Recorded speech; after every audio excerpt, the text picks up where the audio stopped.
आज का हमारा टॉपिक है Asian Greek and Roman literature. ठीक है जी। अगर हम ग्रीक को डिस्कस करें तो उसके तीन पीरियड हैं। पहला आर्किक पीरियड है, दूसरा क्लासिकल पीरियड है और थर्ड हेलेनिस्टिक पीरियड है। बीसी से क्या मुराद है?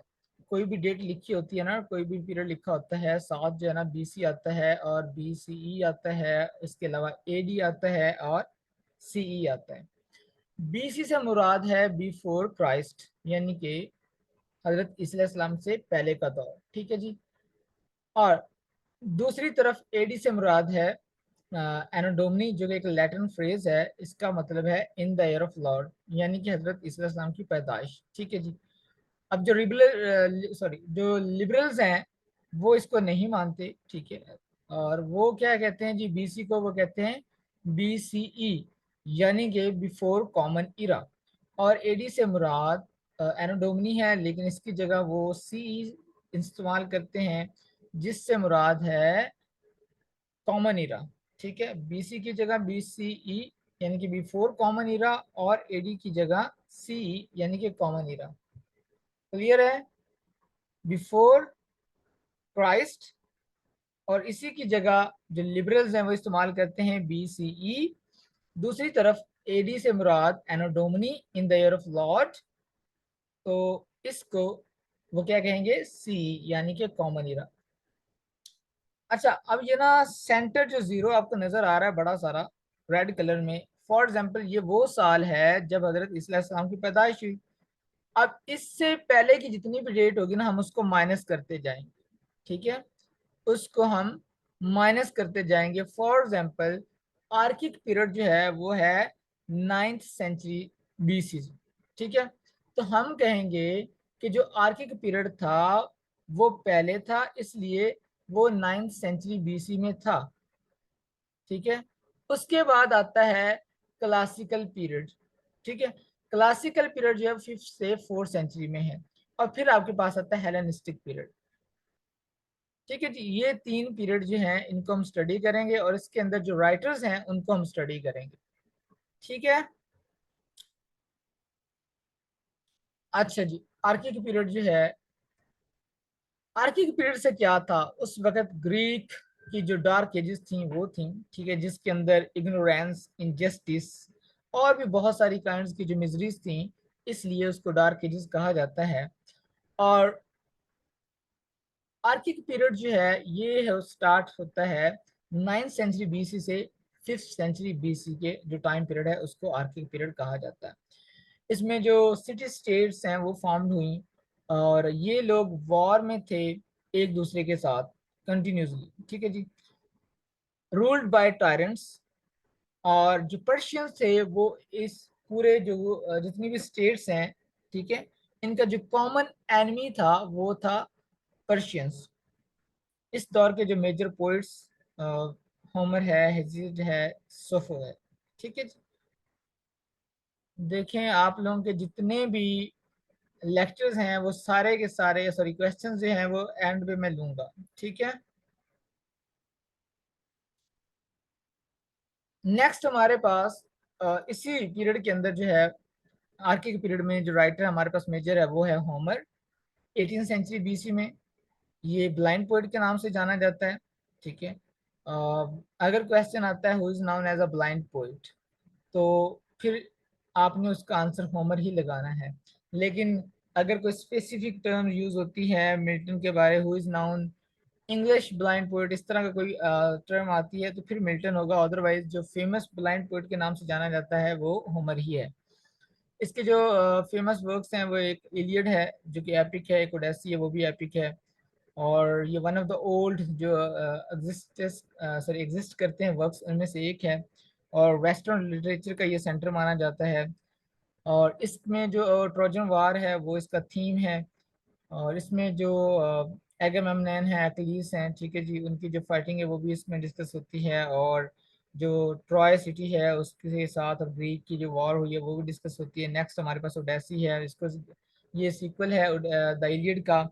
और ये जो ओडेसियस है, ठीक है, जिसे यूलाइसिस कहा जाता है रोमन के अंदर, तो ये जब ट्रोय वॉर खत्म होती है उसके बाद जब घर जाता है तो उसकी वो सारी जो एडवेंचर्स हैं वो इसमें के अंदर डिस्कस किए गए हैं। ठीक है, नेक्स्ट हमारे पास जो पीरियड है क्लासिकल पीरियड उस वो है अपना 5th सेंचुरी से 4th सेंचुरी BC।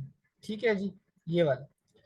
अच्छा, अब ये एथेंस जो सिटी है वो उस वक्त सेंटर होता है, मरकज होता है। मोस्ट पावरफुल जो ग्रीक सिटी स्टेट है वो उस वक्त एथेंस होती है। ये जो 5th सेंचुरी का टाइम पीरियड है इसको द गोल्डन एज भी कहा जाता है। ठीक है, ग्रीक की गोल्डन एज। और ये जो क्लासिकल ड्रामा उसमें आपका ट्रेजेडी आ जाता है, कॉमेडी आ जाता है। तो ट्रेजेडी जो है वो एथेंस में इमर्ज हुई है 6th सेंचुरी BC के स्टार्ट में, जो वहाँ पे रिलीजियस फेस्टिवल जो है वो स्टार्ट हुआ और उस पर वहाँ पे ये प्रेजेंट की जाती थी। ठीक है, वो जो रिलीजियस फेस्टिवल था वो किसके ऑनर में होता था? वो डायनासोरस के ऑनर में होता था, who was a God of wine. ठीक है जी, एंड फर्टिलिटी। जो रोमन्स है वो इसको बैकस के नाम से जानते हैं। ये भी क्वेश्चन आता है, जो डायनासोरस है उसको रोमन किस नाम से जानते हैं? रोमन मिथ के अंदर उसका नाम बैकस है, ग्रीक के अंदर उसका नाम डायनासोरस है, और ये क्या है जी? गॉड ऑफ वाइन है। फिर कॉमेडी है, जो कि एक स्टार प्ले होता था। ठीक है जी, जिसमें मिथ जो है, ये मिथोलॉजिकल जो सब्जेक्ट्स हैं वो उसके अंदर टारगेट किए जाते थे, या आप कह लें कि उनका सब्जेक्ट वो होता था। ठीक है जी, फिर ट्रेजेडी जो है, इसमें जो मेजर 3 राइटर्स को हम डिस्कस करेंगे वो है एक एस्किलस, इसे एशिलस भी कहते हैं, फिर सोफोक्लीज है, फिर आपका यूरिपिडीज है। ये 3 मेजर राइटर्स हैं। ठीक है जी, जिनको हम ड्रामे के अंदर डिस्कस करेंगे। शुरू में वहां पे सिर्फ एक ही एक्टर होता था स्टेज पे जो परफॉर्म करता था। ठीक है जी, जो कोरस के साथ इंटरेक्ट करता था। और बाद में जब एस्केलस ने ड्रामा लिखना शुरू कर दिया, उसने सेकंड कैरेक्टर को जो है वो, या सेकंड एक्टर को जो है वो इंट्रोड्यूस करवाया ऑन द स्टेज। ठीक है जी, और एरिस्टोटल ने ये कहा है कि जो एस्केलस है वो वैरायटी लेकर आया था ड्रामे के अंदर। ठीक है जी, और ये कोर्स को थोड़ी सी कम इम्पोर्टेंस देता है, और इसमें कस्ट्यूम्स जो हैं वो इस्तेमाल करते हैं परफॉर्म करने के लिए। फिर आपके पास सोफोक्लीज आ जाता है, और जिसने थर्ड एक्टर जो है वो इंट्रोड्यूस करवाया ऑन द स्टेज। ठीक है जी, और no more than 3 actors were there in Greek tragedy. यानी कि अब ये ना समझ लेना कि करेक्टर ही 3 होते थे, बाद में कह दीजिएगा कि सर सोफोक्लीज में तो इतने करेक्टर थे। इससे कहने का मतलब है स्टेज पर at a time 3 character perform करते थे। ये जेन में रखिएगा। वैसे तो करेक्टर्स बहुत ज्यादा होते थे, आगे हमने डिस्कस करना ही है ना प्लेज को, तो उसमें बहुत ज्यादा करेक्टर आएंगे, लेकिन स्टेज पे एट अ टाइम 3 कैरेक्टर्स होते थे। फिर हमारे पास आ जाता है जी एलेनिस्टिक पीरियड। ये वो पीरियड है जब आपका उस वक्त एरिस्टोटल पढ़ा रहा होता है, और उसके बाद आ, आपका अलेक्जेंडर द ग्रेट, ठीक है, वो हेलेनिस्टिक पीरियड में आता है। नेक्स्ट अब हम बारी बारी डिस्कस करेंगे डिटेल के साथ इन राइटर्स को। पहले जस्ट हमने एक ओवरव्यू लिया इन तमाम एजेस का, कि उसके अंदर हमने किन किन राइटर्स को डिस्कस करना है, या किन किन बातों पे फोकस करना है। ठीक हो गया। अब हमारे पास आता है जी होमर। जैसा कि मैंने पहले कहा है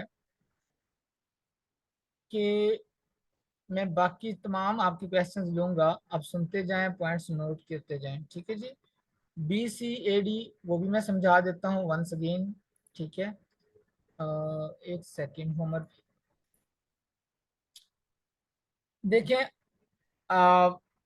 ये जो सेंटर में जीरो आपको नजर आ रहा है ना, ये हजरत ईसा अलैहिस्सलाम की पैदाइश है।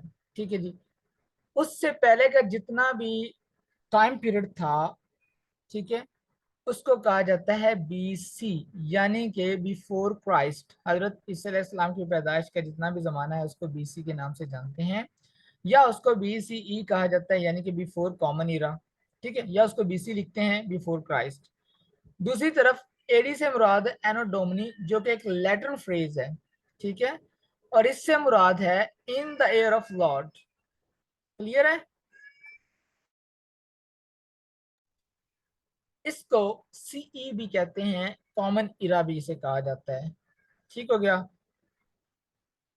सिंपल मैथमेटिक्स का फार्मूला है, जीरो से दाएं तरफ जाएं तो प्लस में आप काउंट करेंगे, बाएं तरफ जाएं तो माइनस में काउंट करेंगे। ठीक है जी, और अभी क्लियर है? अपनी वीडियो बंद करें बच्चे।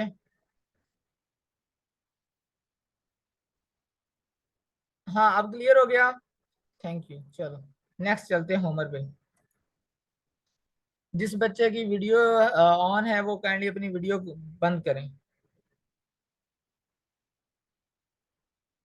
Homer, the blind poet, the first and the greatest of all the epic poets। ठीक है जी। इसके जो मेजर वर्क्स कौन कौन से हैं? Iliad and Odyssey. ये क्वेश्चन बहुत फेमस हैं और आते भी रहते हैं। वेस्टर्न लिटरेचर का सेंटर कौन है? होमर है। होमर की इंपॉर्टेंस क्या है? जो प्लेटो है वो अपनी रिपब्लिक बुक के अंदर इसको किस नाम से याद करता है? वो इसे कहता है the first teacher and also the leader of Greek culture. ठीक है, तो ये टाइटल से इसको किसने दिए हैं? प्लेटो ने। तो he is also known as a blind poet. ये पॉइंट्स आप साथ साथ लिखते जाएं और मैं बार बार रिवाइज भी करता जाऊंगा, इंशाल्लाह लेक्चर के अंदर ही सारी चीजें याद हो जाएंगी। अब हम डिस्कस करते हैं इलियड को। इलियड जो है इसका सब टाइटल कह लें आप या इसका सेकंड नेम कह लें, सॉन्ग ऑफ इलियन है और सॉन्ग ऑफ इलियम। इलियड को सॉन्ग ऑफ इलियन और सॉन्ग ऑफ इलियम भी कहा जाता है। ये एशियन ग्रीक एपिक पोएम है जो कि ट्रोजन वॉर को डिस्कस करती है। ये इसका जो सब्जेक्ट है। अगर हम बात करें हेलन की, तो हेलन कौन थी? Helen the most beautiful lady in the world. She was the daughter of Jesus. Jesus कौन है? गॉड है। ठीक है जी। अच्छा, ये किसकी बीवी होती है? मैनिलस की, जो कि किंग है स्पार्टा का। ठीक है जी। मैनिलस कौन है? King of Sparta. उसकी वाइफ के कौन है? हेलन। हेलन अब कौन है? The most beautiful lady in the world. दूसरी तरफ हमारे पास एक ट्रोजन प्रिंस है, उसका नाम है जी पेरिस, और वो बेटा है प्राइम एंड हेक्यूबा का। अब हेक्यूबा एंड प्राइम कौन है? ये किंग और क्वीन है। ठीक है जी। ट्रॉयस के ट्रॉय का जो प्रिंस है उसका नाम है जी पेरिस, सॉरी पेरिस। पेरिस का जो फादर है, जो किंग है बेसिकली, पेरिस सॉरी प्रिंस है, और किंग का नाम है प्राइम। तो प्राइम की वाइफ का नाम क्या है? क्यूबा। ठीक है जी। अब इनका एक और बेटा है, उसका नाम है Hector. He is a great warrior. तो ये जो वॉरियर है हेक्टर, ये बड़ा भाई है पेरिस का। पेरिस उससे छोटा है। दूसरी तरफ आ जाएं अब मेनिलस की तरफ। और जो मेनिलस है वो किंग ऑफ स्पार्टा है, और उसका ब्रदर जो है वो एगामेम्नोन है, और वो भी किंग है। ठीक है, एक स्टेट का। इसके अलावा हमारे पास इसके अंदर और करेक्टर्स हैं। एक वॉरियर है एक्लिस। एक्लिस का एक फ्रेंड होता है पेट्रोकलस। उसके बाद ओडेसियस, डायमंडीज, ये मेजर करेक्टर्स हैं। इसके अलावा गॉडेस हैं, जैसे कि आपका एफ्रोडिटी है, वो इसमें पार्टिसिपेट करती है। बहरहाल वो इम्पोर्टेंट इतना नहीं है। अ, अब इस स्टोरी का अ, जो थीम है वो भी डिस्कस करते हैं, लेकिन उससे पहले देखते ये हैं कि ये जंग हुई क्यों, उसकी रीजन क्या बनी। हमारी नजर में ये सारी की सारी ग्रीक मिथ्स हैं। ठीक है, हमने जस्ट इसको अपने स्टडी के पॉइंट ऑफ व्यू के लिए पढ़ना है। आपने एक इडियम सुना होगा, the golden apple apple of discord, जिसका मतलब है फसाद की जड़। ठीक है जी, the golden apple of discord. अच्छा, एक कपल है, उसकी शादी हो रही होती है। उसका नाम, एक का नाम है जी पेलियस, और दूसरी जो उसकी ब्राइड है उसका नाम है जी थेटिस। अब ये लोग जो हैं ये तमाम गॉड्स गॉड्सेस निम्फ्स हर एक को बुला लेते हैं, हर स्पिरिट को बुलाते हैं सिवाय एक गॉडेस के।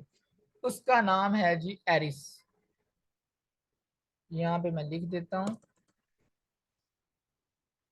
ये जो एरिस है, ठीक है, ये फसाद की देवी है। ठीक है, एरिस। तो ये जो एरिस है ये गॉडेस ऑफ डिस्कॉर्ड है।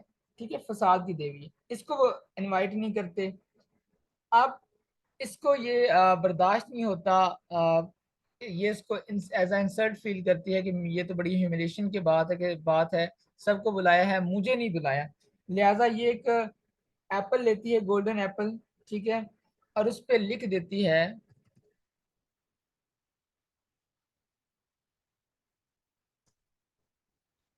For the pretty one. ठीक है, एक एप्पल लेकर उस पे लिख देती है फॉर द प्रीटी वन, और उसके बाद उसको जमीन पे ऐसे फेंक देती है। अच्छा, वहां पे तीन और गॉडेसेस बैठी होती हैं, एक का नाम है हेरा, इसको भी लिख देता हूँ, एक, ठीक है जी। इसके अलावा एथना, ये भी एक गॉडेस है। इसके अलावा एक गॉडेस है एफ्रोडिटी, जो कि गॉडेस ऑफ लव है। ठीक है जी। तो ये तीन गॉडेसेस वहां पे बैठी होती हैं। एरिस जो है वो एक सेब पे लिखती है फॉर द प्रीटी वन, और उसके बाद उनके लिए उनकी तरफ फेंक देती है। बेसिकली ये एक मिथ है, लिहाजा रियल में भी अगर कोई लेडी है तो वो अगर आप उसकी तारीफ करेंगे तो डेफिनेटली उसको ये बहुत ही ज्यादा अच्छा लगेगा। लेडी को छोड़ दें, आप किसी इंसान को वैसे अप्रिशिएट कर दें, बेशक वो बच्चा है, जवान है, मर्द है, औरत है, तो ये चीजें आप किसी को तारीफ करें तो वो बड़ा ही ना अपने आप को वो फूला नहीं समाता, ठीक है ना, वो खुशी से फूला नहीं समाता, उसको बड़ा ये अच्छा लगता है। उसके लिए ये बहुत ही इंपॉर्टेंट होता है जब कोई भी बंदा किसी को अप्रिशिएट करता है या एडमायर करता है। तो खासकर औरतों के लिए तो ये सोने पे सुहागा वाली बात है। ठीक है, लिहाजा बेशक ये गॉडेस हैं, लेकिन उसके अंदर जो ह्यूमंस फीचर्स हैं, क्वालिटीज हैं, फीलिंग्स हैं, लिहाजा अब वहां पे झगड़ा शुरू हो जाता है। सॉरी, ये हीरो लिख दिया, हेरा लिखना था। हेरा कहती है ये मेरे लिए है, एथना कहती है नहीं ये मेरे लिए है क्योंकि मैं सबसे ज्यादा खूबसूरत हूँ। एफ्रोडिटी जो है गॉडेस ऑफ लव, वो कहती है ये मेरे लिए, मैं सबसे ज्यादा खूबसूरत हूँ। अब इनके दरमियान झगड़ा हो गया। झगड़ा जब हुआ तो ये सब कहाँ पे चले गए, इनके ये फैसला अपना लेके गए जीएस के पास। ठीक है, सॉरी, हाँ जीएस। अब जो किंग जियस है, जिसे किंग जियूस भी कहते हैं, लेकिन ये जो जियस है, इसने कहा जी नहीं, आपका फैसला कौन करेगा, आपका फैसला करेगा ट्रोजन प्रिंस पेरिस, आपका फैसला वही करेगा। अब जब ये फैसला पेरिस के पास जाता है तो ये जो एफ्रोडिटी है वो कहती है अगर आप ये फैसला मेरे हक में करेंगे तो मैं आपको दुनिया की खूबसूरत तरीन औरत दूंगी जिसका नाम है हेलन, जो कि ऑलरेडी वैसे मैरिड है।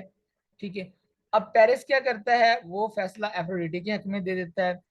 उसके बाद जब ये जो ट्रॉय के लोग हैं, इसमें एक्टर होता है जो कि प्रिंस है, साउथ का भाई पेरिस है, ये लोग जब विजिट करते हैं ना, हमारे भी जैसे डिप्लोमेटिक मिशन पे जाते हैं लोग एक कंट्री से दूसरी कंट्री, तो ये जब वो स्पार्टा में जाता है तो वहां पे जो हेलन है वो पेरिस को देखती ही पहली नजर वाला जो प्यार होता है ना, बिल्कुल बिल्कुल वैसे ही, तो वो पहली नजर की जो है ना वो शिकार हो जाती है और उसके प्यार में गिरफ्तार हो जाती है। असल में वो अंडर द स्पेल होती है, जो कि स्पेल किया होता है किसने, एफ्रोडिटी ने, गॉडेस ऑफ लव ने। देखें बच्चे, जो लिटरेचर है ना, लिटरेचर की बुनियाद ही ग्रीक से होती है, और सबसे पहले जो हम पढ़ते हैं, चाहे आप आगे पीछे जाएंगे, जिस जिस जहाँ भी जाएंगे लिटरेचर में, अगर आपने रहना है तो आपको हर जगह पे ग्रीक लोगों का जिक्र आएगा, ड्रामा हो तो, पोएट्री हो तो, हर जगह पे आपको ग्रीक लिटरेचर और इन राइटर्स का जिक्र आएगा। इसलिए मैं आपको आपकी बेस बनाने के लिए ये चीजें पढ़ा रहा हूँ। ठीक है, अच्छा जी। अब वहां से जब ये वापस आते हैं तो इनकी बोट के अंदर जो है ना वो हेलन छुप जाती है। ठीक है, अब इस बात का हेक्टर को पता नहीं होता, जब आधा सफर वो कर चुके होते हैं तब हेक्टर को पता चलता है कि जो हेलन है, जो कि वाइफ है उसकी, अपना मैनिलस की, उसको उसका भाई जो है वो भगा के ले आया है। ठीक है, अब वो कैसे कहता है इसको वापस करना है, वो उसका भाई जो है वो कहता है नहीं, इसको अगर वापस किया तो ये हो जाएगा, वो हो जाएगा, वगैरह वगैरह। बहरहाल उसके बाद अब हेक्टर को पता है कि ग्रीक जो है ना लोग वो आएंगे, जंग होगी, लिहाजा बड़ा नुकसान होगा, उसने बड़ा समझाया लेकिन उसका भाई नहीं माना, लिहाजा उन्होंने जंग की तैयारी शुरू कर दी। दूसरी तरफ जो मैनिलस है, ये भागता भागता अपने भाई किंग एगामेमनोन के पास जाता है, तो फिर वो जो है इकट्ठे होते हैं और इस तरह वो लोग हमला कर देते हैं ट्रॉय पे।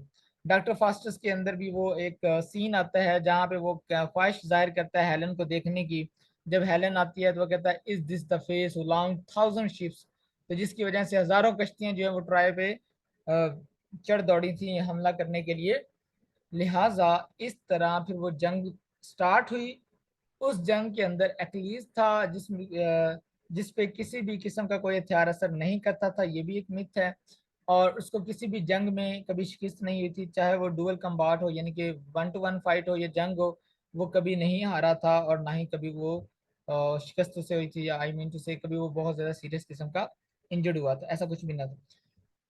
उसका जंग जारी रही है, जंग वो नहीं जीत पाते। बहरहाल ये जो अक्लीस है, तो इसकी नाराजगी हो जाती है एगमेम्नॉन के साथ, फाइट हो जाती है लड़की की वजह से। लड़की जो है वो अखिलीस को पसंद है, अखिलीस अपने पास रखना चाहता है, लेकिन किंग एगमेम्नॉन जो है वो जबरदस्ती उससे छीन लेता है। वो कहता है फिर आप ही लड़ो, मैं तो घर जा रहा हूँ। ठीक है, वो वहां से चला जाता है। उसके बाद ये जो पेट्रोकलस है ये बहुत इसका बेस्ट फ्रेंड होता है। अब अखिलीस क्योंकि लड़ने नहीं जाता, तो ये जो है ना उसकी आर्मर पहन लेता है। दूसरी तरफ जो आपका हेक्टर है वो हमला करता है, और वो पेट्रोकुलस जो है ये थोड़ा सा उससे मुशाबत रखता है, मिलता जुलता है। तो हमले के दौरान इसने उसकी जरा भी पहनी होती है, आर्मर भी पहना होता है, तो लिहाजा हेक्टर इसे मार देता है, जिसकी वजह से जो एक्लीस है वो दोबारा जंग में आता है। और दूसरी तरफ एगामेम्नॉन भी, वो लड़की उसको वापस कर देता है, वो भी उसको मनाने की कोशिश करता है। इसलिए एक्लिस वापस आता है, वो अकेला आके ट्रॉय की सिटी के सामने खड़ा हो जाता है और हेक्टर को 1-to-1 फाइट के लिए जो है ना वो डुअल फाइट के लिए बुलाता है। Hector basically he was a very good person. इसके अलावा वो एक अच्छा वॉरियर भी था। और जब वो उसको पुकारता है एक्लिस, तो वो जंग के लिए अपने शहर से बाहर आ जाता है 1-to-1 फाइट के लिए। बहुत से लोग उसको मना करते हैं, प्रीस्ट मना करते हैं, उसका फादर भी मना करता है कि तुम ना जाओ, एटलीस्ट की जो शोहरत है वो इस तरह है, आप उससे नहीं जीत पाओगे। बहरहाल वो कहता है I am not going to stay here, I will fight. तो रिजल्ट जो भी हो वो बात की बात है, वो जाता है, वो लड़ता है, मारा जाता है बहरहाल। और उसके बाद जो वहाँ के प्रीस्ट होते हैं वो बेवकूफ़ होते हैं। बहरहाल हेक्टर जो है वो he was very visionary person, वो बड़ा अक्लमंद था, वाइजेस्ट था। तो अब अपने ट्रोजन हॉर्स का भी सुना होगा। तो जब ये जंग नहीं जीत पाते ग्रीक्स, तो फिर एक लकड़ी का बहुत बड़ा घोड़ा बनाते हैं, हॉर्स बनाते हैं, और उसके अंदर बहुत से सिपाही जो है वो छुप जाते हैं। अब वो जो ग्रीक्स हैं वो अपनी कश्तियां ले जाते हैं दूर। ठीक है, वहां से चले जाते हैं, ऐसे लगता है जैसे वो मतलब कि अपना इरादा तर्क करके जा चुके हैं। लेकिन जब सुबह होती है, तो वो जो घोड़ा है वो ट्राई सिटी के बिल्कुल सामने होता है। प्रीस्ट देखते हैं, वो कहते हैं ये तो ना गॉड्स की तरफ से हमारे लिए एक गिफ्ट है। लिहाजा वो घोड़े को अंदर ले जाते हैं, क्योंकि वो ग्रीक शहर को फतह नहीं कर पा रहे होते, दरवाजा नहीं तोड़ पा रहे होते, उसकी दीवारें नहीं तोड़ पा रहे होते, लिहाजा वो ये चाल चलते हैं। रात के पहर वो लोग अंदर से घोड़े का पेट जो है, मतलब लकड़ियां जो है वो तोड़ते हैं और बाहर निकल आते हैं। जो नाइट वॉच होते हैं जो वहां पे गेट के ऊपर खड़े होते हैं, उनको कत्ल कर देते हैं, दरवाजा खोल देते हैं। इस तरह ट्रॉय सिटी फतह हो जाता है। अब दूसरी तरफ एक और इडियम आपने सुना होगा, एक्लीज हील। वो क्या है? ये जो पेरिस है ना, इंतहाई निकम्मा है, आशिक मिजाज बंदा है, बिल्कुल नरमो नाजुक, जिसे आप कहते हैं ना मम्मी डैडी बच्चा, ये वो किस्म का प्रिंस था। इसने कोई अच्छा काम नहीं किया, लेकिन जाते हुए ना जब ये सिटी ट्रॉय से भाग रहे होते हैं, ठीक है, अपनी जान बचा के जाते जाते ये एक तीर चलाता है, एक एरो फेंकता है जो कि एक्लीस की हील पे लगता है। ठीक है, अब एक्लीस की जो हील है वो कमजोर तरीन पहलू होता है उसका। ठीक है, इस इडियम का मतलब भी यही है। अखिलेश को जब उसकी माँ ने किसी रिवर के अंदर घूसा दिया था, गोता दिया था, तो उसने उसकी एड़ी से पकड़ के दिया था। जितना हिस्सा पानी में डूब गया वो तो उस पर खंजर वगैरह कुछ भी हथियार असर नहीं करता था, लेकिन जो उसकी एड़ी उसके वो उंगलियों के नीचे थी ना, वो उसका कमजोर तरीन पहलू था। अब उसने जो तीर चलाया है ना वो सीधा उसकी एड़ी में लगा है, और वो उसकी डेथ हो जाती है अखिलेश की। ठीक है, लिहाजा इस तरह स्टोरी जो है वो एंड हो जाती है, और ट्रॉय सिटी जो है वो तबाह हो जाती है। ग्रीक जो है ना वो कंकड़ कर लेते हैं इस सिटी को। और ये जो ट्रॉय की सिटी है आजकल, जहाँ पे आपका तुर्की है ना, टर्की, तो वहाँ पे उस वक्त अकॉर्डिंग टू मिथ आज का जो इलाका है तुर्की का, तो ये वो इलाका है जहाँ पे कभी ट्रॉय सिटी हुआ करता था। क्लियर है? अब किसी का कोई इसके बारे में क्वेश्चन है तो वो पूछ ले, और हम आगे नेक्स्ट जो है वो स्टार्ट करते हैं। अच्छा जी। ये आपने ज़हन में रखना है कि ट्राई सिटी जो है वो जब तबाह हुई तो उस वक़्त वहाँ से जो ट्राई के लोग हैं वो भाग रहे थे। ये भागते-भागते जाके रोम में पनाह लेते हैं। रोमन एम्पायर के एंसेस्टर जो हैं ये यही लोग होते हैं, वो हम आगे डिस्कस करेंगे। अब हम डिस्कस करते हैं जी ओडेसी को। और इसके अंदर जो हीरो होता है उसका नाम होता है ओडेसियस, और रोमन मिथ के अंदर इस हीरो को यूलाइसिस के नाम से जाना जाता है। यूलाइसिस के नाम से एक पोएम है जो कि टेनिसन ने लिखी है, और इसी नाम से एक नावल है जो कि जेम्स जॉयस ने लिखा। ये भी क्वेश्चन आता है, लिहाजा इसको ज़हन में रखिएगा। आपने पढ़ा नहीं होगा उनको। अगर क्वेश्चन आ जाता है कि यूलाइसिस वाज रिटन बाय, नीचे ऑप्शन आ जाते हैं जो जेम्स जॉयस और अपना आ जाता है शेक्सपियर फॉर एग्जाम्पल, मॉर्लो आ जाता है, जेन ऑस्टन आ जाता है, तो आपने कहना यहाँ पे तो टेनिसन का नाम ही नहीं है, लिहाजा आप उसको रॉन्ग कंसिडर करेंगे। इस नाम से दो और वर्क हैं, एक ये पोएम है जो कि टेनिसन ने लिखी है, और एक नावल है जो कि जेम्स जॉयस ने लिखा है। ठीक है। एक्लिस को तीर किसने मारा था? एक्लिस को पेरिस ने तीर मारा था। अच्छा, अगर आपकी क्लास खत्म हो जाए ना तो सेम लिंक पे आपने क्लिक करके दोबारा ज्वाइन कर लेना है, और इंशाल्लाह ये हम आज पूरे 2 घंटे जो है ना इसको डिस्कस करेंगे। ग्रीक लिटरेचर हमने खत्म करना है। उडैसी। अच्छा जी, तो ये सीक्वल है इलियड का। जब ट्रॉय की जो वॉर है वो खत्म होती है, एक और भी क्वेश्चन होता है आता है कि ट्रॉय जो है वो कितने साल तक जारी रही? वो 10 साल तक जारी रही। ट्रॉय जो सॉरी ये जो होमर की एपिक है इलियड, ये कितनी बुक्स में लिखी गई है? 24 बुक्स के अंदर। ठीक है, 24 बुक्स में लिखी गई है ये एपिक, और ये वाली ओडेसी एपिक भी 24 में ही है। The poem mainly focus on the Greek hero Odysseus. ये एथ का एक स्टेट है, उसका ये किंग होता है। जब वो सिटी तबाह हो जाती है, ये कंकर कर लेते हैं, जंग जीत जाते हैं, वहां से ये सफर का आगाज करता है अपने घर जाने के लिए। और 10 साल लग जाते हैं उडेसी को, और सॉरी उडेसियस को अपने घर पहुंचते पहुंचते अपनी स्टेट में। जेन में रखिएगा, क्वेश्चन आता है कि ओडेसियस कितने साल साल बाद घर में आया? तो 20 ईयर्स, 10 साल वो जंग लड़ता रहा, और 10 साल उसको उस सफर के दौरान अरसा बीत गया, 10 साल का घर जाते जाते। ठीक है, टोटल 10 + 10 20 ईयर्स।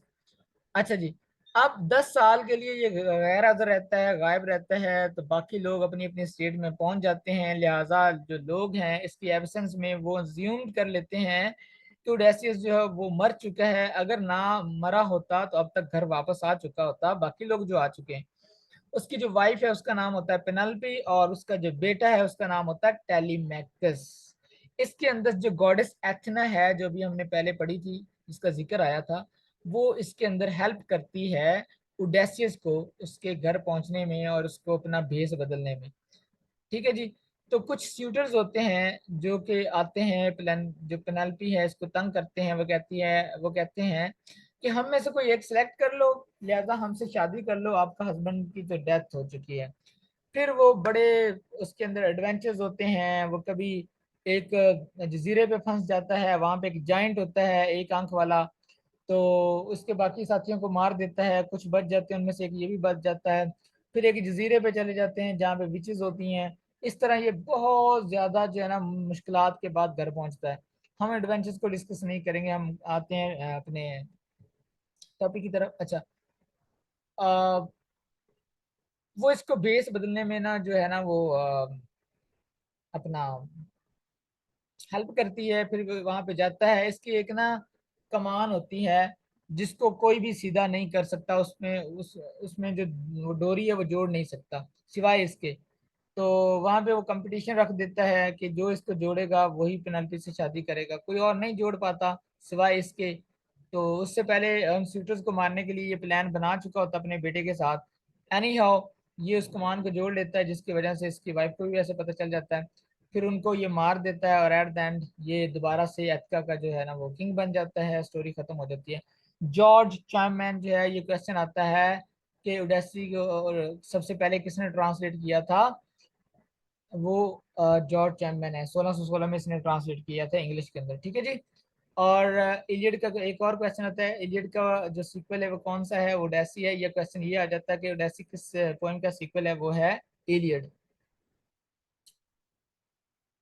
हु वाज डायंसिस, डायंसिस कौन था? ये एक ग्रीक गॉड था, गॉड ऑफ वाइन था। क्योंकि हमने अब ट्रेजेडी को डिस्कस करना है, तो ट्रेजेडी के अंदर इसका समझना, इसको पढ़ना, इसका बैकग्राउंड जानना, ये बहुत जरूरी है। ठीक है, तो किसी का कोई क्वेश्चन हो तो काइंडली पूछ लें।